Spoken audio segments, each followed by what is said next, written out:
कौन? ये उत्तराखंड में आई तबाही के वो खौफनाक दृश्य हैं जिन्हें देखकर किसी की भी रूह कांप जाएगी। किसी ने इसे कुदरत के तांडव का नाम दिया, किसी ने आसमान से आई दिव्य आपदा बताया, तो किसी ने प्रकृति का प्रकोप कहा। हर तरफ बस तबाही और लाशें, आंसू और चीखें। लेकिन क्या ये मंजर थोड़ा कम खौफनाक हो सकता था? क्या ज्यादा जानें बचाई जा सकती थी? क्या इस तबाही को रोका जा सकता था? जवाब है हाँ।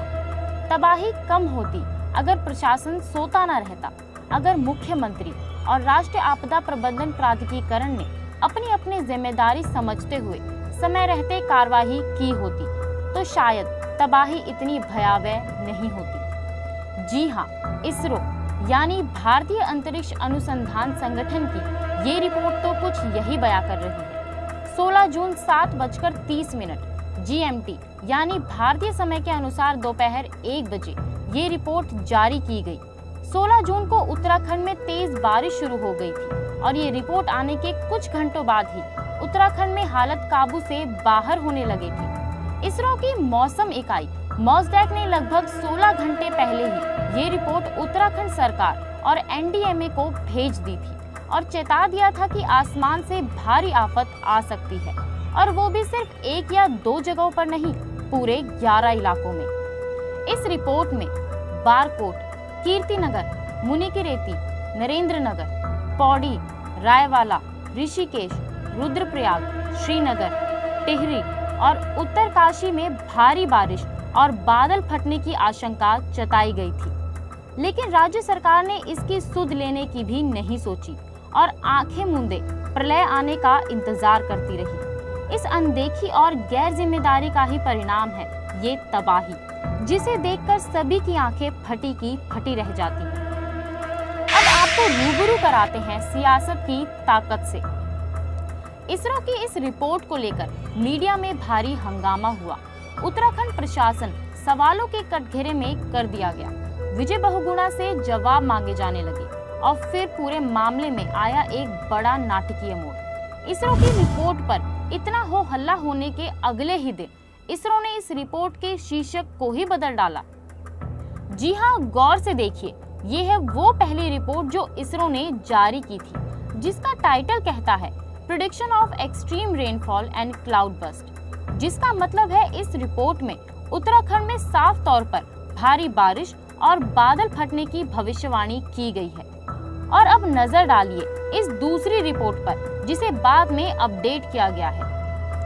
इसका टाइटल कहता है this is an experimental run not an operational forecast, मतलब कि ये एक प्रयोगात्मक प्रक्रिया है, न कि एक कार्यात्मक भविष्यवाणी। बाकी रिपोर्ट जस की तस है, लेकिन पहले जो एक भविष्यवाणी थी वो बस अब एक प्रयोगात्मक प्रक्रिया भर बनकर रह गई। क्यों और कैसे, इसका जवाब कौन देगा? मीडिया में ये बात उछलने के बाद एकाएक रिपोर्ट में फेरबदल क्यों किए गए? अब इससे ज्यादा बेशर्मी के बाद भला और क्या हो सकती है? CBI के दुरुपयोग को लेकर तो कांग्रेस हमेशा ही चर्चा में रहती है, लेकिन इस मामले से पता चलता है कि वो अन्य संस्थाओं का भी अपने फायदे के लिए किस तरह से दुरुपयोग कर रही है। रातों रात इसरो की रिपोर्ट का सार ही बदल दिया गया। आखिर किसे बचाने की कोशिश की जा रही है? हजारों बेगुनाह जिंदगियों की मौत के जिम्मेदार नाकाम प्रशासन को? 28 जून को जारी अपनी एक प्रेस विज्ञप्ति में विपक्षी पार्टी भाजपा ने भी उत्तराखंड प्रदेश सरकार से पूछा था कि जब 10 जून को मेट्रोलॉजिकल फोरकास्ट की तरफ से जारी रिपोर्ट में भारी बारिश की आशंका जताई गई थी, तो 4 धाम यात्रा को क्यों नहीं रोका गया? सुरक्षा के लिए कोई भी कदम क्यों नहीं उठाए गए? लेकिन कोई जवाब नहीं मिला। जवाब मिलेगा भी कैसे?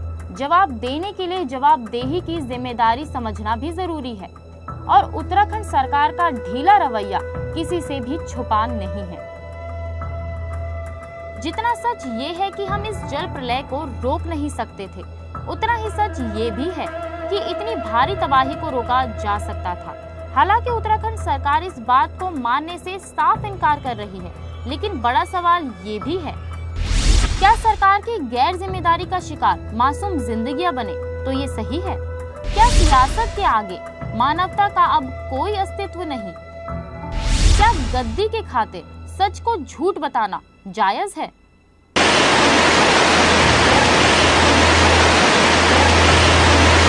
जिम्मेदार कौन?